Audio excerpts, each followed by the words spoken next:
आज हम सुनाने जा रहे हैं शापित कुआं की कहानी। चलिए शुरू करते हैं। यार चलते चलते इतनी देर हो गई, गांव आने में तो अभी बहुत वक्त है। काश कहीं पानी मिल जाता। ऊपर वाली की मेहर है, अब प्यास से हलक भी सूखने लगा था। वो तेजी से कुएं पर पहुंचा और पानी की बाल्टी कुएं के अंदर फेंक दी। अचानक बिजली की रफ्तार से एक लड़की कुएं से अंदर से ऊपर आई और उसे पकड़कर वापस कुएं में ले गए। 4 दिन बाद चारों तरफ घना जंगल, चांदनी रात और खामोशी। ऐसे में 3 लोगों के कदमों की आवाजों से जंगल की शांति भंग हो रही थी। रितेश, मंजी और नितिन। चलते चलते पैर दर्द करने लग गया यार। अब कब आएगा तेरे मामा जी का गांव? अरे बस आने ही वाला होगा, तुम लोग चुपचाप चलते रहो। तभी उन्होंने देखा कि कुछ ही दूरी पर एक घर है।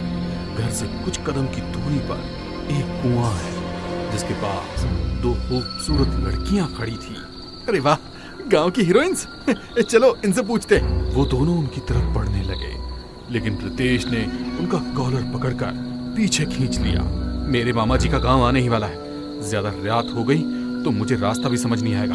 चलो दोनों। उन्हें न चाहते हुए भी रितेश की बात माननी पड़ी और वो तीनों आधे घंटे के अंदर गांव में बने रितेश के मामा की हवेली पर पहुंच गए। सरप्राइज मामा जी। अरे रितेश बेटा, तुम? मामा जी काफी डरे हुए लग रहे थे। क्या हुआ मामा जी, आप खुश नहीं लग रहे? बेटा, तुमने सरप्राइज दिया अच्छी बात है, लेकिन जंगल में रात के वक्त आना बिल्कुल भी ठीक नहीं है। अरे मामा जी, जल्दी से खाना लगवाइए, मैं और मेरे दोस्त बहुत भूखे हैं। मामा जी ने उनके लिए खाना लगवाया और तीनों ने मजे से खाना खाया। फिर वो एक बड़े से कमरे में रुक गए। कैसा लगा मेरे मामा का घर? घर तो बहुत अच्छा है। अब कल गांव घूमने चलेंगे। मैं पहली बार किसी गांव आया हूँ। हाँ, क्यों नहीं, तीनों घूमेंगे। अगली सुबह नाश्ते के ठीक बाद ही वो मामा जी की जीप लेकर घूमने निकल गए। उन्होंने गांव घूमने में ही पूरा दिन निकाल दिया और अब सूरज ढल चुका था। चलो अब घर चलते हैं, मुझे तो बहुत तेज भूख लगने लगी है। ये सुनकर नितिन और मंजीत ने एक दूसरे को मुस्कुराते हुए देखा। यार तू चला जा, हम लोग जरा उन लड़कियों को देख कर आते हैं जिनसे तूने कल नहीं मिलने दिया था ना, वो। अरे नालायको, ठीक है चलो जल्दी आना, कहीं मामा जी को पता न चल जाए। वो दोनों ये सुनकर बहुत खुश हुए। रितेश जीप लेकर हवेली चला गया और वो दोनों पैदल ही जंगल की तरफ निकल गए। थोड़ी देर बाद जब रितेश डिनर करने को बैठा तो मामा जी ने पूछा, अरे रितेश, तुम्हारे दोस्त कहाँ हैं? वो ऐसे ही गांव में घूम रहे हैं, थोड़ी देर में आ जाएंगे। एक बात बताओ बेटा, जब तुम लोग जंगल से आ रहे थे तो तुम्हें कोई घर और कुआं तो नजर नहीं आया ना? हाँ मामा जी, नजर तो आया था। उसके पास 2 लड़कियां भी थी। ये सुनकर मामा जी डर गए और बोले, तुमने उनसे बातचीत तो नहीं की थी ना? नहीं मामा जी, हम तो सीधा हवेली आ गए। क्यों, आप इतना डरे हुए क्यों दिख रहे हैं? करीब 20 साल पहले की बात है। उस घर में एक औरत अपनी 2 बेटियों के साथ रहती थी। उसकी दोनों बेटियां इतनी खूबसूरत थीं कि जो भी उन्हें एक बार देख लेता उन पर मोहित हो जाता। घर में कोई भी मर्द नहीं था, इसलिए उसने अपनी बेटियों को खास नसीहत दी कि वो घर से कभी भी बाहर ना निकले, वरना उनके साथ कुछ भी हो सकता है। लेकिन एक दिन उनकी माँ की तबीयत बिगड़ गई। माँ को बिस्तर से उठने तक की हिम्मत नहीं थी। निहारिका बेटा, माँ अब बहुत समय हो गया आपको इस तरह तड़पते देख। चलिए हम आपको वैद्य जी के पास लेकर चलते हैं। नहीं बेटा, तुमको किसी ने देख लिया तो वो खुद पर काबू नहीं कर पाएगा। नहीं माँ, आपको चलना ही पड़ेगा। पहले हम आपके लिए पानी लेकर आते हैं। ऐसा कहकर निहारिका ने मटकी उठाई और दोनों बहनें घर से निकल गई। जब वो दोनों बहनें कुएं पर पहुंची तो बदकिस्मती से गांव के 3 आदमी भी उस समय वहां मौजूद थे। उनमें से एक पानी खींच रहा था। हमारी माँ को प्यास लगी है, जो पानी आप खींच रहे हैं उसे हमें दे दीजिए, अपने लिए फिर से निकाल लेना। उसकी मधुर आवाज सुनते ही उन लोगों ने निहारिका और रीना पर हमला बोल दिया। उन्होंने निहारिका और रीना के साथ इतनी दरिंदगी की कि वो दोनों बेजान हो गई। जमीन पर पड़ी वो दोनों ही अपनी आखिरी सांसें गिन रही थी। वो तीनों उनको उसी हालत में कुएं में मरने के लिए छोड़ गए। उस रात से ही वो कुआं भूतिया हो गया। रात के वक्त निहारिका और रिया की आत्मा कुएं के पास भटकती है और उनकी माँ के प्यास से तड़पने की आवाज उस घर के अंदर से सुनाई देती है। इसलिए कोई यहाँ नहीं जाता। वो उस इलाके में जाने वाले हर मर्द को बहुत ही भयानक मौत देती है। ये सुनते ही रितेश का दिल दहल गया। उसने खाना छोड़ दिया और कंधे पर बैग टांग कर जल्दी से हवेली से निकल गया। नितिन और मंजीत दोनों आंखों में चमक लिए उस कुएं की तरफ बढ़ रहे थे। उन्होंने देखा कि वो दोनों लड़कियां आज भी कुएं के पास ही थी। नमस्ते जी। जी नमस्ते। उसने बहुत ही कामुक अंदाज में कहा और दोनों को देख मुस्कुराने लगी। माफ कीजिएगा, कल हम आपसे बात नहीं कर पाए थे, इसीलिए आज टाइम निकाल कर आए हैं।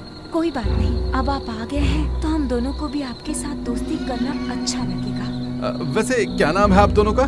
मैं निहारिका हूँ और ये रीना। मेरा नाम नितिन है और ये है मंजीत। रीना, तुम मंजीत बाबू को जंगल घुमाओ, हम नितिन बाबू के साथ घूमते हैं। इस तरह दोनों बहनों ने नितिन और मंजीत को अलग अलग कर दिया। उन दोनों की ही खुशी का ठिकाना नहीं था। रीना और मंजीत थोड़ी दूरी तक साथ चले। उसके बाद उन्हें एक पेड़ ऐसा नजर आया जिसके चारों तरफ टीला बना हुआ था। आओ बैठो, मैं तुम्हारे लिए एक शहरी खाना लाया था। अच्छा, कहाँ है? निकालिए। मंजीत ने अपने बैग से एक लंच बॉक्स निकाला और उसे खोलकर कहा, ये खाकर देखो, इसे मैक्रोनी कहते हैं, बहुत टेस्टी होती है। ये सुनते ही रीना ने अपना मुंह खोल दिया और मंजीत ने उसे एक चम्मच खिला दिया। बताओ कैसा लगा? बढ़िया है ना? बेकार, हमारी पसंद का बिल्कुल नहीं है। ओह अच्छा, तो क्या है आपकी पसंद का?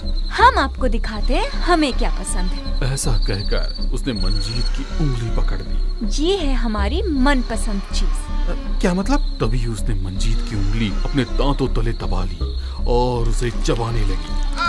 छोड़ो छोड़ो इसे, छोड़ो, क्या कर रही हो? मंजीत ने खुद को छुड़ाने की बहुत कोशिश की, लेकिन उसकी पकड़ इतनी मजबूत थी कि रीना की आंखें लाल लाल चमकने लगी और अलग ही तरह का गुस्सा उसके चेहरे पर नजर आने लगा।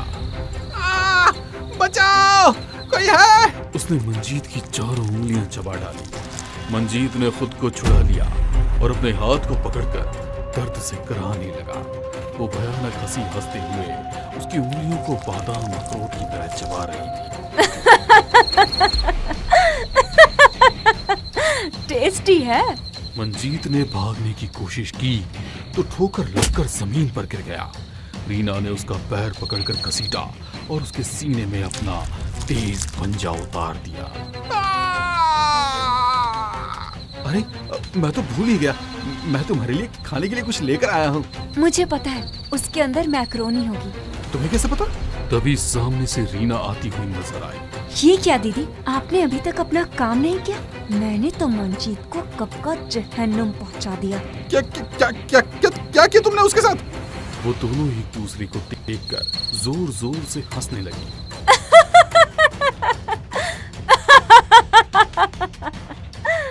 उनकी आंखें लाल और चेहरे नीले पड़ गए। ये देखकर नितिन के माथे पर पसीना छलक आया और उसकी धड़कन ट्रेन के इंजन की तरह तेज तेज चलने लगी। मुझे तो बहुत दिनों बाद कोई शिकार मिला है, फिर तो इसके साथ खेल खेल कर इसको मारेंगे आराम से।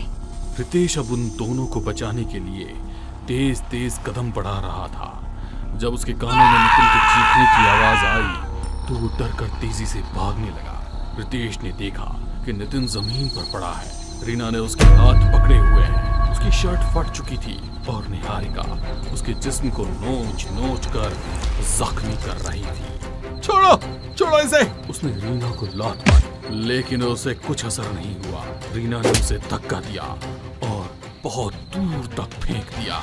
रितेश, बचा ले मुझे, मैं तुझे बचाऊंगा नितिन। रितेश सीधा भागकर उनके घर में घुस गया। जमीन पर उनकी माँ पड़ी पड़ी पानी के लिए तड़प रही थी। उनके सामने ही एक खाली कटोरा रखा था। इनकी जान प्यास लगते हुए निकल गई, इसलिए इनकी आत्मा अभी तक पानी के लिए तरस रही है। उसने अपना बैग उतारा, उसमें साइड में लगी पानी की बोतल निकाली और औरत के सामने रखे कटोरे में पानी डाल दिया। ये लो माँ, पानी पी लो इसे। उसने झट से कटोरा उठाकर पानी पी लिया और अब उसे राहत मिल गई। उस तरफ निहारिका अभी भी नितिन के शरीर के साथ बुरी तरह खेल रही थी। उसने नितिन के सीने में नाखून मारकर एक गहरा जख्म बना दिया और अभी भी उसे कुरेद रही थी। निहारिका, रीना। ये आवाज सुनते ही दोनों शांत हो गई और उन्होंने माँ की तरफ देखा। माँ, आप यहाँ? बेटा, छोड़ दो इन दोनों बच्चों को, क्यों इन्हें मार रही हो? माँ, हमारी और आपकी मौत इन्हीं के जैसे दरिंदों की वजह से हुई है। हम यहाँ आने वाले हर दरिंदे को ऐसे ही मारेंगे। बेटा, जिन्होंने तुम्हारे साथ दुष्कर्म किया था उनको तो तुम मार चुकी हो, अब इनको मारना सही नहीं है। बदले की आग में तुम लोगों ने ये भी नहीं देखा कि तुम्हारी माँ की आत्मा किस हाल में है। इसी बच्चे ने मुझे पानी पिलाकर यहाँ तुम्हारे पास आने लायक बनाया है। अब चलो मेरी बच्चियों, हमारा इस दुनिया से जाने का समय हो गया है। ये सुनकर उन दोनों ने नितिन को छोड़ दिया और अपनी माँ के पास जाकर उनके गले लग गई। उसके बाद तीनों आत्माएं गायब हो गई और कुएं पर लगा शाप हमेशा के लिए खत्म हो गया।